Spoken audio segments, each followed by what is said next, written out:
রাজ্যের বিরোধী দলনেতা শুভেন্দু অধিকারীর নেতৃত্বে বিজেপি বিধায়কদের কয়েকজন সদস্য সন্দেশখালী যান, কিন্তু সেখানে পুলিশের তরফ থেকে তারা বাধা পান এবং সেখানেই অবস্থান বিক্ষোভে বসে পড়েন তারা। তার আগে সেই বিজেপির প্রতিনিধি দলের সদস্য বিধায়ক অগ্নিমিত্রা পালের মুখোমুখি হয়েছিলেন আমাদের প্রতিনিধি সুজয় ঘোষ। অগ্নিমিত্রা পাল জানান, ভয়ঙ্কর পরিস্থিতি সন্দেশখালীতে। ওখানকার মহিলাদের উপর দীর্ঘদিন ধরে অত্যাচার করা হয়েছে। ওখানকার দোকানদাররা খুব ভয়ে রয়েছেন, তারা ভয়ে কেউ মুখ খুলতে পারছেন না, অথচ তাদের কাছে ফ্রিতে মিষ্টি কিনেছে, শাড়ি কিনেছে, টাকা দেয়নি। ছোট ছোট দোকানদাররা টাকা পাননি। শুনে নেব অগ্নিমিত্রা পাল ঠিক কি বলেছেন আমাদের কলিগকে। প্রথম কোনো বিরোধী রাজনৈতিক দলের নেতা আজ সন্দেশখালী পৌঁছাবেন এবং মনে করা হচ্ছে আজকে এই তার যে সফর একবার হাই ভোল্টেজ তার সফর, এটা বলার কোনো অপেক্ষা রাখেন। এবং সব থেকে বড় খবর, এটা বলার কোনো অপেক্ষা, একেবারে সরাসরি আমাদের সঙ্গে অগ্নিমিত্রা দিয়ে আছেন, অগ্নিমিত্রা পল। তিনিও এই শুভেন্দু অধিকারী তিনি যাচ্ছেন, তিনি সফর সঙ্গী হবেন। উনি যে কি বলবেন, এর আগে দুবার আপনারা যাওয়ার চেষ্টা করেছিলেন, এটা তৃতীয়বার, আজকেও কি বাধা দেওয়ার সম্ভাবনা আছে? দেখুন, অনারেবল সুপ্রিম কোর্টের নির্দেশ যে আমাদেরকে যেতে দেওয়া হবে, আমাদের পারমিশন দেওয়া হয়েছে এবং প্রোটেকশনও দেওয়া হবে, কিন্তু এটা হচ্ছে বাংলা, এটা হচ্ছে পশ্চিম বাংলা। সুতরাং এখানে আমাদের ভগবান যদি পারমিশন দেন তাহলেও উনি শিওর হতে পারবেন না যে হ্যাঁ আমরা সন্দেশখালী পৌঁছতে পারবো। কারণ এখানকার যিনি মুখ্যমন্ত্রী আছেন মমতা বন্দ্যোপাধ্যায়, তিনি নিজেকে মনে করেন তিনি সবকিছুর ঊর্ধ্বে। তিনি আদালত মানেন না, তিনি সংবিধান মানেন না। তার একমাত্র অস্ত্র হচ্ছে পুলিশ, আর আরেকটি অস্ত্র হচ্ছে প্রশাসন। সেই পুলিশ আর প্রশাসন দিয়ে আজকেও উনি আমাদের আটকাবার চেষ্টা করবেন কিনা সেটা বলা মুশকিল আছে, কিন্তু আমরা সম্পূর্ণভাবে প্রস্তুত সন্দেশখালী যাবার জন্য। আর আধ ঘন্টার মধ্যে আমরা বেরোবো এবং সেখানে গিয়ে মহিলা হিসেবে আমার একমাত্র ইন্টেনশন হচ্ছে তাদের কি হয়েছে এক্স্যাক্টলি, কত দূর হয়েছে, কত দূর অত্যাচার হয়েছে, এবং তাদের পাশে দাঁড়ানো, তাদের কথা শোনা, তাদেরকে সাপোর্ট দেওয়া এবং আগামী দিনে এই লড়াইকে আরো এগিয়ে নিয়ে যাওয়া। কিছুক্ষণ আগেই কুণাল ঘোষ তিনি আপনাদের এই যে সফরটাকে বলছে যে বাজার গরম করতে যাচ্ছেন, এই রকম ভাবে মন্তব্য। কুণাল বাবু এই ধরনের অশুভ কমেন্টস করেন কেন? উনি একটি পার্টির স্পোকসপারসন। এই বাজার গরম করা এই ধরনের কথাগুলো বলেন কেন? উনি তো একজন যদিও বা 3.5 বছর জেল খাটা কয়েদি, কিন্তু তারপরেও ওনার মুখে তো এই ধরনের কথা মানায় না, বিকজ অফ হিজ পজিশন। আজকে যখন তাদের দলের ডেলিগেশন যায়, আর একবার নয় দুবার টিএমসির মন্ত্রীরা যায়, টিএমসির ডেলিগেশন যায়, তাদেরকে আটকানো হয় না, যখন কিন্তু 144 ধারাও ছিল। কিন্তু কেন্দ্রীয় মন্ত্রীরা যখন আসেন, মহিলারা, তখন তাদেরকে আটকানো হয়। এই দ্বিচারিতাগুলো কুণালবাবু আপনার চোখে পড়ে না? এত অন্ধ হয়ে, এত বায়াসড হয়ে কথা বলেন কি করে?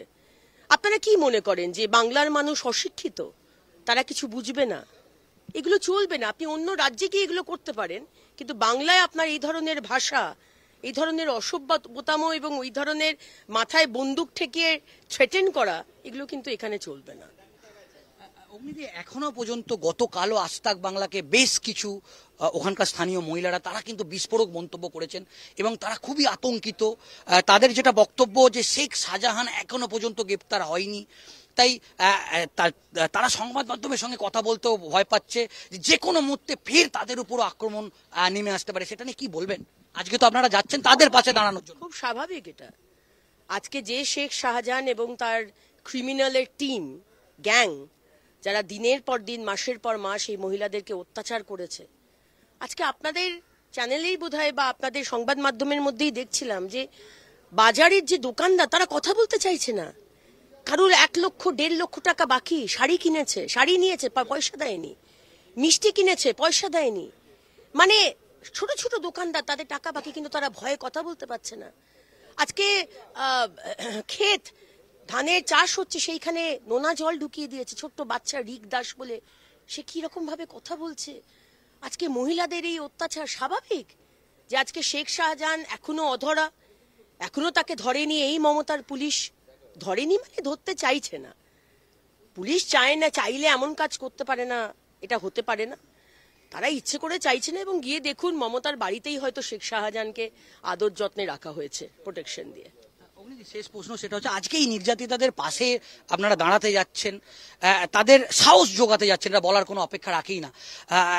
আমি বলবো যে আজকে আজতাক বাংলার মাধ্যমে আপনি তাদের উদ্দেশ্যে কি বার্তা দেবেন?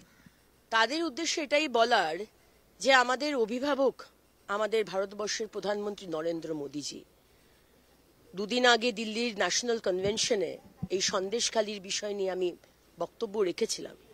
আমাদের শীর্ষ নেতৃত্ব সবকিছু জানেন এবং আমাদের মা বোনেদের উপর যে অত্যাচার হয়েছে সেই অত্যাচারের কিন্তু শাস্তি, সাজা কিন্তু আমাদের সরকার দেবে। আপনারা চিন্তা করার কোনো কারণ নেই, কারণ আমাদের অভিভাবক মাননীয় প্রধানমন্ত্রী আছেন। কেউ দুর্নীতি করে যাবে, কেউ অত্যাচার করে যাবে, কেউ অনৈতিকতা করে যাবে, দিনের পর দিন তার শাস্তি অবশ্যম্ভাবী, সে যেই হোক না কেন। অগ্নিমিত্রা পলের সঙ্গে মুখোমুখি হয়েছিলেন আমার কলিগ সুজয় ঘোষ। এবারে অগ্নিমিত্রা পল যখন এই কথাটি বলছেন সেই সময় সন্দেশখালী যাওয়ার জন্য তৈরি হচ্ছে বিজেপির প্রতিনিধি দল শুভেন্দু অধিকারীর নেতৃত্বে, যিনি রাজ্যের বিরোধী দলনেতা। তো সেই সময় পরিস্থিতি একরকম ছিল। এবারে তিনি এই আশঙ্কাই প্রকাশ করছিলেন যে যেহেতু রাজ্যটা পশ্চিমবঙ্গ এবং এখানে কটাক্ষ করে বলছেন যে স্বয়ং যদি ভগবানও নির্দেশ দিয়ে দেন তাহলেও সন্দেশখালীতে পৌঁছতে পারবেন কিনা সেটা নিয়ে সংশয় রয়েছে। তার কারণ রাজ্যের মুখ্যমন্ত্রী তিনি সেটা হতে দেবেন না। তো সেই সংশয়ই সত্যি হলো যখন শুভেন্দু অধিকারীর নেতৃত্বে এই দল, বিজেপি বিধায়কদের দল যখন সন্দেশখালী পৌঁছলো, সেই সময় তাদেরকে পুলিশের তরফ থেকে আটকানো হয় এবং সেই সময় পুলিশের তরফ থেকে বলা হয় নতুন করে সন্দেশখালীর 5টি জায়গায় 144 ধারা জারি হয়েছে, সেই কারণে সন্দেশখালীর ভেতরে তারা পৌঁছতে পারবেন না। যদিও শুভেন্দুবাবু যেটা দাবি করেন যে তার কাছে কোর্ট অর্ডার রয়েছে, যে 144 ধারা জারি করা হয়েছিল সেই 144 ধারার ওপর স্টে অর্ডার দিয়েছে কলকাতা হাইকোর্ট এবং শুভেন্দু অধিকারী তিনি সন্দেশখালীর ভেতরে যেতে পারবেন সেই রকম নির্দেশ দেওয়া হয়েছে। যদিও পুলিশের তরফ থেকে যেটা বারবার করে বলা হচ্ছে পুলিশ ওখানে প্রচুর পরিমাণে মোতায়েন করা হয়েছে এবং সেখানে যাতে কোনো রকমভাবে অপ্রীতিকর পরিস্থিতি না হয় সেই রকম একটা একেবারে আঁটোসাঁটো নিরাপত্তা বলয় সেখানে রাখা হয়েছে। শুভেন্দু অধিকারী রাস্তায় বসে পড়েন, অবস্থান বিক্ষোভ করেন, তার সঙ্গে শঙ্কর ঘোষ, অগ্নিমিত্রা পলও ছিলেন, কিন্তু তার পাশাপাশি সিপিএম নেত্রী বৃন্দা কারাত তিনিও সন্দেশখালী যান, সেখানেও বৃন্দা কারাতকে আটকানো হয়, তাকেও সেখানে আটকানো হয় এবং তিনিও সন্দেশখালীর ভেতরে পৌঁছতে পারেননি। তো এই রকম একটা পরিস্থিতি তৈরি হয়ে রয়েছে। আপনাদের কি মনে হয় যে এই বিষয়টা যে আশঙ্কা বিরোধীরা করছেন সেটার মধ্যে কতটা বাস্তবতা রয়েছে, কতটা সঠিক? সত্যি কি সন্দেশখালীতে পরিস্থিতি ভয়াবহ হয়ে রয়েছে যেই কারণে বিরোধী দলের নেতা নেত্রীদের সেখানে পৌঁছতে দেওয়া হচ্ছে না? আপনারা কি মনে করেন? জানাতে থাকুন, দেখতে থাকুন আজ তাক বাংলা।